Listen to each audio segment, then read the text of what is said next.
Good morning. It is day 69 on the PCT. First off, Joseph, thank you for using the Buy Me a Coffee link to do virtual trail magic. I really appreciate the support. Last night I feel like I slept pretty good. I didn't even wake up till like 5:30ish, which is unusual for me because I usually wake up around 4:30. My watch says I have a 26 battery, so whatever. Today is going to be interesting. I've got a pass that I have to cross this morning. It's going to be pretty interesting, and then like 18 miles after that, there's going to be another pass, and I don't know if I'll have the energy to tackle that late in the day, but we'll see. In the meantime, hey, let's go see what we can see. Woo, look at that view. Pretty steady climb this morning, which is a kind of a good thing. It means less straight up and down when I get to the pass. Very beautiful lake right here, and still pretty cold. I'm starting to sweat a little in my beanie and my jacket, but I really don't want to take them off quite yet because it is chilly.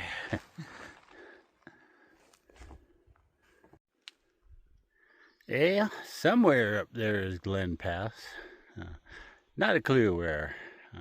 Still trending upward, but I haven't even hit the switchbacks yet. So, and I think I've even got a little lake to walk by before I get there. Very beautiful little lake here. Just about to start the switchbacks. Not exactly sure still where the pass is, but I see one guy coming down right there, which doesn't mean that it's there. It still could be over there somewhere, but we'll find out. All right, I made it to the top of Glen Pass. So downhill from here for a good while. There is some snow fields and rock fields to cross. Doesn't look too terrible though. And then I know the trail is going to be down there by those lakes, so hopefully that's going to be some pretty sweet hiking down there. This boot track is like waist deep right here, so I'm going to start without my spikes and see how it goes. I always have the option of putting them back on later, but I'm definitely not sliding down the mountain right here. And the advantage of not wearing the spikes is when you have to cross the rock sections, the spikes are really spooky on the rocks. You know, to the question I had yesterday afternoon about why am I doing this? Yep, this is why I'm doing this. Look at that. That trail crosses that little land bridge between the two lakes. I love that. That is neat.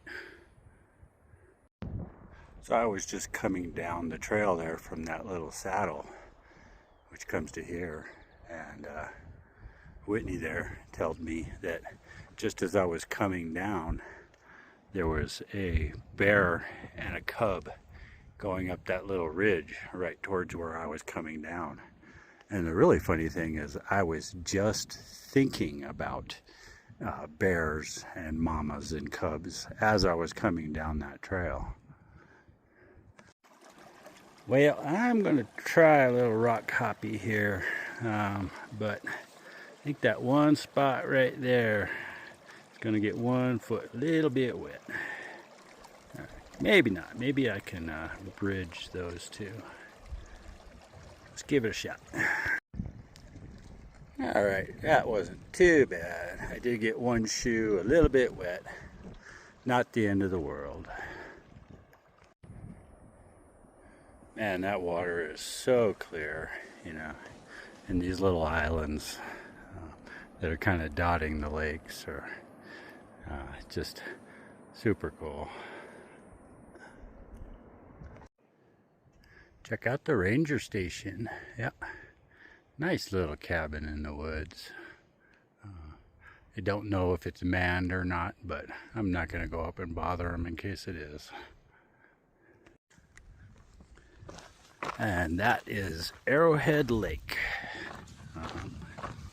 It's funny, I just passed a couple that I had not seen since Agua Dulce, and another guy that I last saw in Cajon Pass. Funny how that works. On the AT, there was a trio that I hiked around for a few days, like around mile 150, and then they suddenly popped up again like mile 2000. And you know, they must have been within, you know, 50 or 60 miles of me the entire time without ever crossing paths again.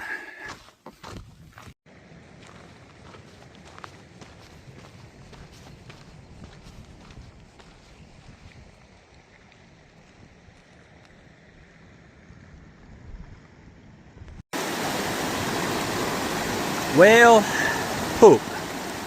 I was trying to rock hop across this, and the rock I stepped on twisted and dumped me into the stream. So yeah. Now that's being wet, not the worst thing. It'll dry. Bang my knee a little, shin bone, that's okay. But my earbuds disappeared into the stream, so that's sad for me. So, oh well. So this is pretty cool here to me, but you can see that ribbon of water coming all the way down the mountain. Oh yeah, look at that, 800 miles. Love to see that milestone.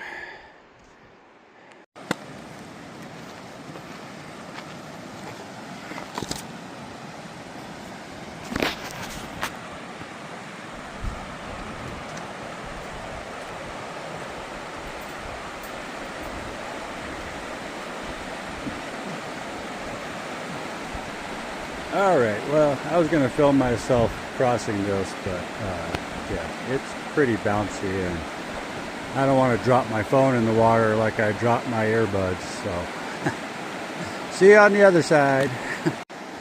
Yeah, awesome bridge. Very, very bouncy though.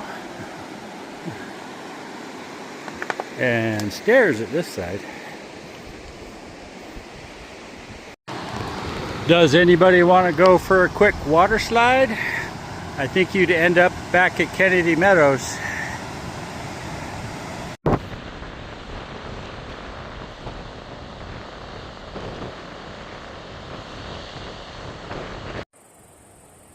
I saw something orange over here in this campsite I was walking by, and curiosity made me come over and look, and it's a radio tracker with a collar. That's pretty different. 5 o'clock. It is getting late, and I did not make very many miles today. Trail has been tough. Man, I only did like 15.4 miles today, and I'm beat. It was a rough day, and it was just the trail, I think. I passed like 4 or 5 through hikers that I knew today, and none of them caught up with me. Whitney kind of joined me at camp after I'd been here for like 30 minutes. But she's the only one, and it was just a hard day. And then, I mean, there are so many mosquitoes here. I mean, I was tempted to eat in my tent, but I didn't, and I, shoveled down dinner as fast as I could and retreated into my tent, where I had to kill like 8 mosquitoes that got in with me. But yeah, rough day. So I'm ready for some rest, and hopefully tomorrow will be better, but I don't think it's going to be. I have 2 different passes to go over, one like 3 miles up and one like 12.5 miles up, and it's going to be a lot of elevation gain. So hopefully I can get some better sleep tonight and make some better time tomorrow. So thanks for watching. I appreciate y'all.